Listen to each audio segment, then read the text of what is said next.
સહજના વાર્ષિક પ્રદર્શન કલાંજલિનું તારીખ 3 અને 4 ઓક્ટોબરના રોજ ત્રિષા ગેલેરી વડોદરા ખાતે આયોજન કરવામાં આવ્યું છે। છેલ્લા 24 વર્ષથી સહજ વડોદરામાં કલાંજલિ નામે એનું વાર્ષિક પ્રદર્શન અને વેચાણ કરે છે। વડોદરાની કલાપ્રેમી જનતા એની ઉત્સુકતાથી રાહ જુએ છે।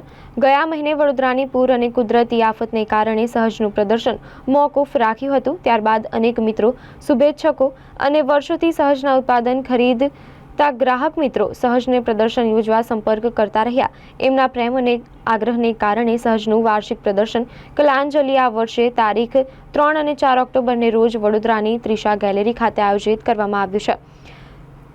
સાથે જ વડોદરાની કલા ચાહક જનતાને દર વર્ષની જેમ આ વર્ષે પણ એમને ગમતા સહજના ચણિયાચોળી, જ્વેલરી, સુશોભનની વસ્તુઓ ઉપરાંત દિવાળીને ધ્યાનમાં રાખી ખૂબ વિશિષ્ટ પ્રોડક્ટ્સ બનાવવામાં આવી છે।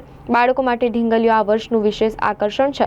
હસ્તકલાની અનેક વસ્તુઓ જોવા, માણવા અને ખરીદવા સહજ આમંત્રણ છે। મારું નામ ધ્રુતિ મંકોડી છે।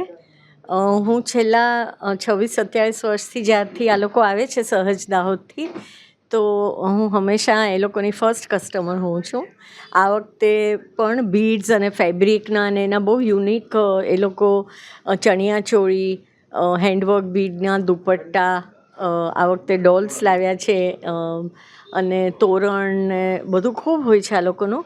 એ લોકોનું વર્ક બહુ ઓરિજિનલ છે। બીજા લોકો કોપી કરવા લાગ્યા છે પણ એમાં મજા નથી આવતી। Original is always original. અને આજથી જ નોરતા શરૂ થયા છે તો નોરતા રિલેટેડ ઘણું બધું છે અહીંયા। નેકલેસીસ છે, ક્રોશિયાના ઇયરિંગ્સથી માંડીને બીડ્સ બધું ખૂબ છે અહીંયા। એટલે હું વડોદરાની જનતાને કહું કે યુનિક વસ્તુ જોતી હોય આપણા બજેટમાં તો ચોક્કસ પધારો ત્રિષા ગેલેરીમાં। દર વર્ષની જેમ અમે આ વર્ષે પણ વડોદરામાં એક્ઝિબિશન અરેન્જ કર્યું છે અને દર વર્ષની જેમ આ વર્ષે પણ નવી નવી વસ્તુઓ અમે લોકો લઈને આવ્યા છીએ। આ વર્ષે એક્ઝિબિશન થોડુંક 1 મહિનો મોડું કર્યું છે। વડોદરામાં જે પૂરની સ્થિતિ હતી એ ધ્યાનમાં રાખીને, લોકોની લાગણીને ધ્યાનમાં રાખીને અમે થોડાક મોડા આવ્યા છે। આજથી નવરાત્રિ શરૂ થાય છે પણ અમને પૂરી આશા છે કે જે લોકો રાહ જોઈ રહ્યા છે એ એક્ઝિબિશનમાં આવવાના જ છે।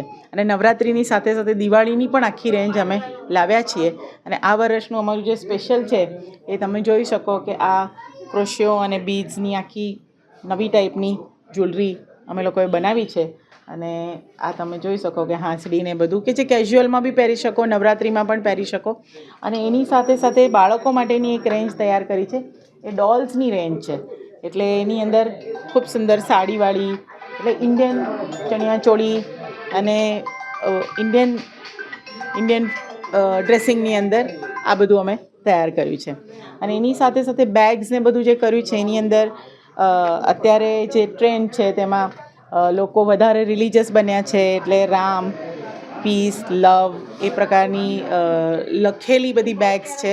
એની સાથે સાથે શુભ દિવાળી આવી રહી છે એટલે શુભ લાભના ડેંગલર્સ છે, ભગવાનના ડેંગલર્સ છે, ગણેશજીના ડેંગલર્સ છે, એ બધું લાવ્યા છે। હેર એક્સેસરીઝ ને એ બધામાં ખૂબ બધી નવી વેરાયટી છે। એટલે દર વર્ષની જેમ કંઈક નવું જોવા મળશે। મારું નામ જબીન છે। હું આ સંસ્થાની ફાઉન્ડર છું।